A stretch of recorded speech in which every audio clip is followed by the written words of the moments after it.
اب بڑے مزے کی ایک ایونٹ ڈسکس ہونے لگا.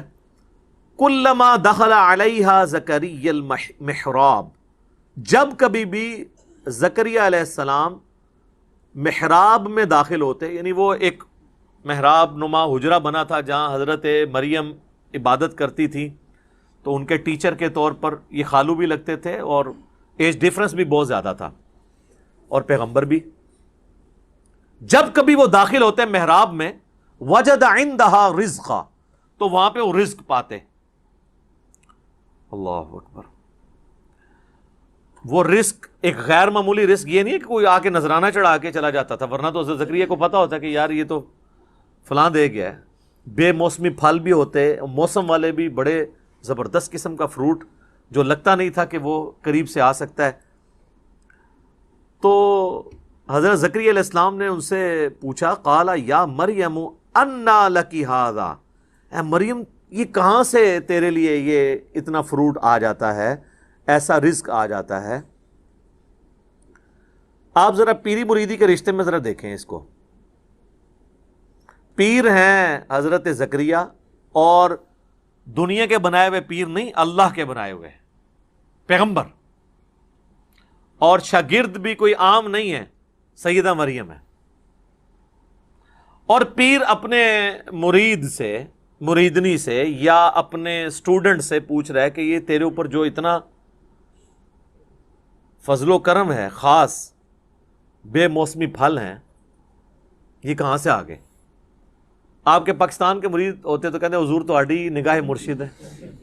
ہاں، کیونکہ یہ تصوف کی لائن میں اللہ کا نام یوز ہوتا ہے، باقی فنا فی شیخ میں ہی ختم ہو جاتا ہے بندہ، فنا فی اللہ تک نہیں پہنچتا. قرآن میں تو فنا فی شیخ کا کوئی تعلق ہی نہیں قرآن کے ساتھ.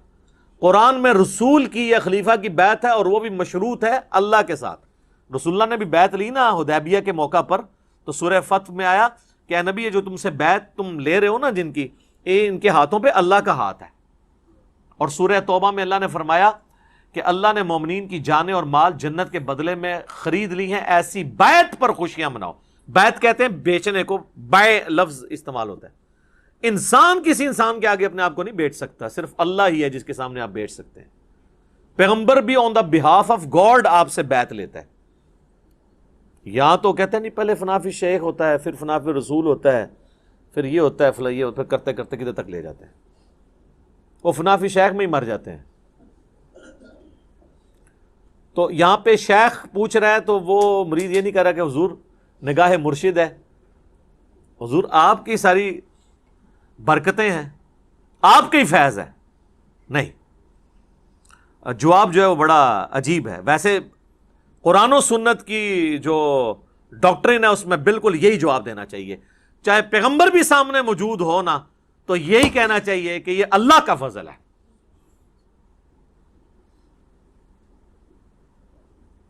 قالت ہوا من عند اللہ، وہ کہنے لگی اللہ کی طرف سے آتا ہے.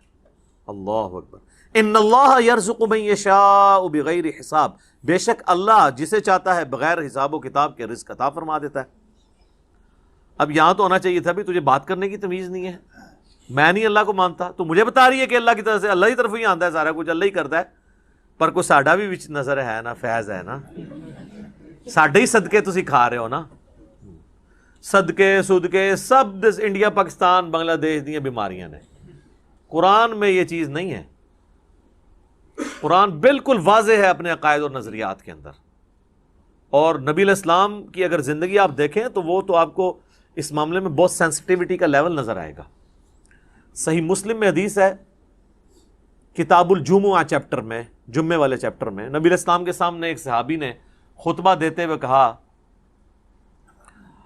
من یطع اللہ ورسولہ فقد رشد، جو کوئی اللہ اور اس کے رسول کی اطاعت کرے وہ کامیاب ہو گیا. ومن یعصہما فقد غوا، اور جس نے ان دونوں کی نافرمانی کی وہ گمراہ ہو گیا. میرے بھائیو، اس جملے میں نہ تو کوئی لٹریچر کی خرابی ہے، نہ یہ آؤٹ آف کانٹیکسٹ ہے، کیونکہ بات اس سے سٹارٹ ہوئی ہے جو اللہ اور اس کے رسول کی اطاعت کرے وہ کامیاب ہو گیا، جو ان دونوں کی نافرمانی کرے وہ ناکام ہو گیا. کوئی خرابی اس میں نہیں ہے لٹریچر کی. لیکن نبی علیہ السلام کو اتنا غصہ آیا. آپ فرمایا بئس الخطیب انت، کتنا برا خطیب ہے تو. اور پھر آپ نے یعنی اس کو ایک تو غصہ نکالا، وَإِنَّكَ لَعَلَىٰ خُلُقٍ عَظِيمٍ، لیکن امام الموحدین بھی ہیں. یہ ڈانٹا ہے تو ڈانٹا ہے، اس کے باوجود اتنا لوگ جو ہے شرک کی طرف جا رہے ہیں. نہ ڈانٹا ہوتا تو کیا کر رہے ہوتے؟ آپ فرمایا تم کہو مَن يَعْصِ اللَّهَ وَرَسُولَهُ فَقَدْ غَوَىٰ، جو اللہ اور اس کے رسول کی نافرمانی کرے وہ گمراہ ہوا. تم نے یہ کیوں کہا کہ ان دونوں کی کرے؟ وہ آگے سے کہہ سکتا تھا یا رسول اللہ میں نے کوئی آپ کو اللہ مان کے تو نہیں کیا، میں آپ کو اللہ کا بندہ ہی سمجھتا ہوں، آپ کو میں غیر مستقل بذات سمجھتا ہوں. عطائی ہے وہی کہانیاں جو تمہیں کرائی جاتی ہیں، جو اسی بھی کراتے رہے اپنے کسی زمانے میں. اس زمانے میں یہ کہانیاں نہیں تھی. آپ نے کیٹاگوریکلی فرمایا کہ تو کہ اللہ اور اس کے رسول کی نافرمانی، یہ نہ کہ ان دونوں کی. حالانکہ وہ کوئی غلط نہیں تھا، پہلے وہ کہہ چکا تھا اللہ اور اس کا رسول، سٹارٹ سے ہی دونوں کہتا پھر تو غلط ہوتا.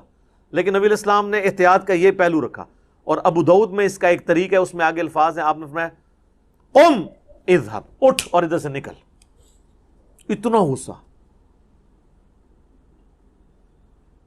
حالانکہ آپ کے اخلاقیات اس چیز کے متقاضی تھے کہ آپ اس طریقے سے ایٹیچیوڈ نہ کرتے، لیکن توحید کا مسئلہ سینسٹیو ہے. آپ ذرا سے بھی ڈھیلے پڑتے نا، امت نے کم چک کے رکھنا سی. وہ اتنا چکے ہے. صحیح بخاری میں حدیث ہے، دیکھنا میری شان کو اس طرح بلند نہ کرنا جس طرح نصارہ نے عیسیٰ ابن مریم کو بڑھا کے ڈیونٹی میں کلیم کر دیا. پھر بھی قوم باز نہیں آتی، کیا زمین و آسمان کی کلابیں ملاتی ہے. میں مفتی منیب الرحمان صاحب کے پاس بیٹھا ہوا تھا، 22 مارچ 2007 کی بات ہے، آلموسٹ 13 سال پہلے.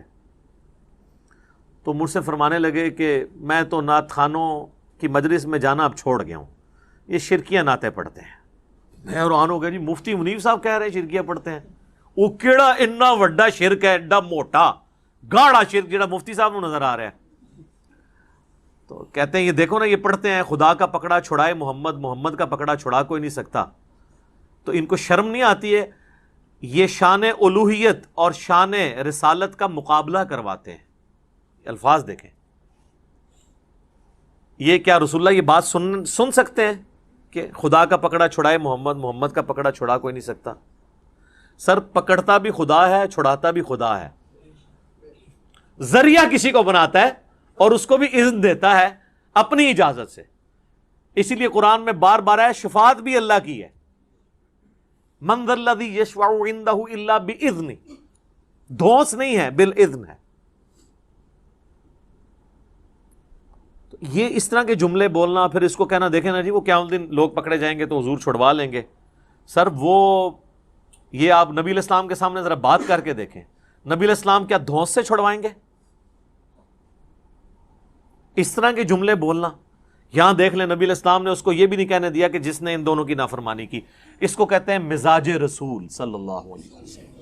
اس سے بھی اگلا ورژن لے لیں. مسند امام احمد میں حدیث ہے، نبی علیہ السلام سے ایک صحابی نے عرض کی یا رسول اللہ ما شاء اللہ و شئت، اے اللہ کے رسول جو اللہ چاہے اور جو آپ چاہیں. ہمارے تو جناب بسوں کے پیچھے لکھا ہوتا ہے اللہ نبی وارث. تو نبی علیہ السلام فرمایا اجعلتنی للہ ندا، کیا تو نے مجھے اللہ کے مقابلے پہ ند بنا دیا، کھڑا کر دیا؟ قل بل ما شاء اللہ وحدہ، بلکہ کیا جو اکیلا اللہ چاہے. وہ آگے کہہ سکتا تھا یا رسول اللہ میں آپ کو اللہ تو نہیں مانتا، اور ظاہر کو صحابی تو حضور کو اللہ نہیں مانتا ہوگا. یا رسول اللہ میں نے یہ کہا کہ اللہ کی مرضی سے ہی آپ بھی چاہ کے وہ جڑی ایڈی لمبی ایکویشن بنا دینا نا. اس زمانے چ کہانیاں نہیں سن پائی، بالکل 24 کیرٹ سونا تھا. اچھا کتابوں میں آج بھی ہے. میں ایک بریلوی عالم کے پاس بیٹھا ہوا ہے، ہمارے جیلم کی 3 مسجدوں میں وہ جمعہ پڑھاتے ہیں، یعنی 3 جگہ تقریر کرتے ہیں، 1 جگہ جماعت کراتے ہیں. اتنا ان کو شوق ہے دین کی خدمت کرنے کا، لیکن تنخواہ بھی لیتے ہیں تینوں جگہ سے. تو ان کے سامنے بیٹھا تو میں نے ان کو یہ حدیث بیان کرنی شروع کی نا. ابھی میں صرف ادھر پہنچا نا، اجعلتنی للہ ندا، کہتے ہیں جی مرزا صاحب آپ نے کیا سمجھا اس کو؟ میں نے کہا جی آپ سمجھائیں. وہ کہتے ہیں اصل میں حضور پوچھ رہے تھے دیکھو مجھے تم نے اللہ تو نہیں بنا لیا نا کہیں, یعنی اگر اللہ نہیں بنایا پھر یہ کہہ سکتے ہو ماشاء اللہ ہوا شئتا, جو اللہ چاہے جو اس کا رسول چاہے. میں کہ سر اگے سنتے لو, اگے الفاظ نے قل بل ماشاء اللہ وحدہ, بلکہ کیا اکیلا جو اللہ چاہے. تو حدیث نے اپنی حفاظت کر دی. حضور یہ نہیں پوچھ رہے تھے کہ بھئی اگر اللہ بن کے کر رہے ہو تو نہ کہا کرو, اگر مجھے مخلوق سمجھ کے کہہ رہے ہو تو پھر کہہ دیا کرو کہ جو اللہ کی مرضی اور جو اس کے رسول کی مرضی. لیکن ایک ایکسیپشن ہے یہاں پہ, جب دین کا مسئلہ کوئی آئے گا نا تو ہم یہی کہیں گے اللہ اور اس کا رسول بہتر جانتے ہیں, کیونکہ دین کون سکھاتا ہے؟ پیغمبر. لیکن جو تکوینی امور ہیں, جو تقدیر سے تعلق رکھتے ہیں, وہ اللہ کے ساتھ خاص ہے. صحابہ کرام جس معاملے میں دین کے کوئی بات نہیں سمجھ آتی تھی کہتے تھے اللہ اور اس کا رسول بہتر جانتے ہیں. واللہ ورسولہ اعلم, کیونکہ دین تو رسول اللہ نے سکھانا ہے نا. بخاری و مسلم دونوں میں حدیث ہے, اللہ تعالیٰ جس کے ساتھ بھلائی کا ارادہ فرماتا ہے اسے دین کی فقہ عطا فرما دیتا ہے, سمجھ بوجھ, اور دیتا اللہ ہے, میں تو صرف تقسیم کرتا ہوں.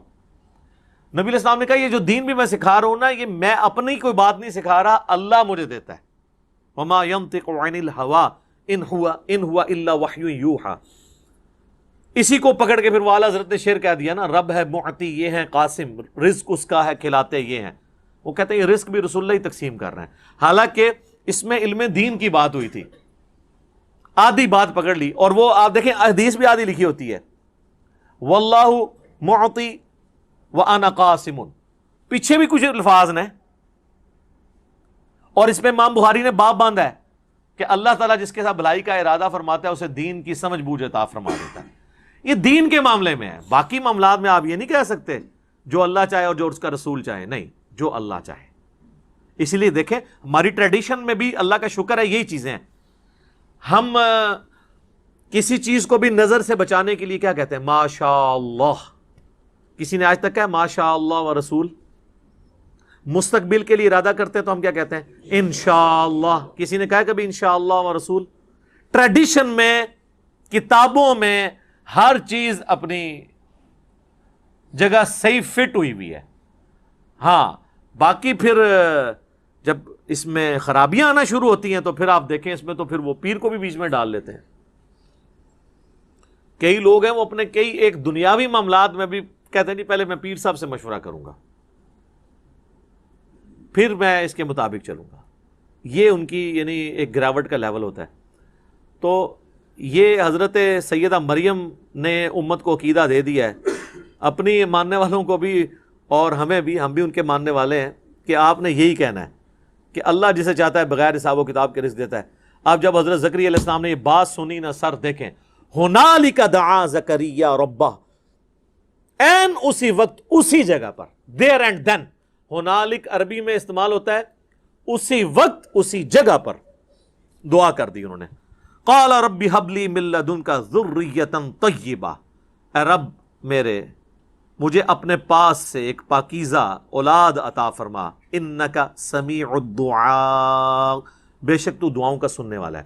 سورہ مریم میں تو ڈیٹیل ہے کہ وہ پوری تمہید بناتے ہیں کہ مجھے ایک اولاد چاہیے جو اولاد یعقوب کی وارث بنے, یعنی بنی اسرائیل کی, اور یہ جو میں ہیکل سلمانی کی دیکھ بھال کر رہا ہوں تو مجھے بھی ایک اپنا ایک گدی نشین آپ سمجھ لیں, خانقاہ نشین, یہ لیکن اللہ کی خانقاہ, جس کے لیے ہم خانقاہ کا لفظ اپنی امت میں دار ارکم, ہم اس اکیڈمی کو دار ارکم کہتے ہیں, کیونکہ نبی علیہ السلام کو جب یہ لوگ کون جن کی اولادیں آج دین کا کام نہیں ہمیں کرنے دیتی, ان کے باوجداد جب کھلے عام دعوت و تبلیغ نہیں کرنے دیتے تھے تو نبی علیہ السلام دار ارکم میں بیٹھ کے تو لوگوں کو دین سکھایا کرتے تھے.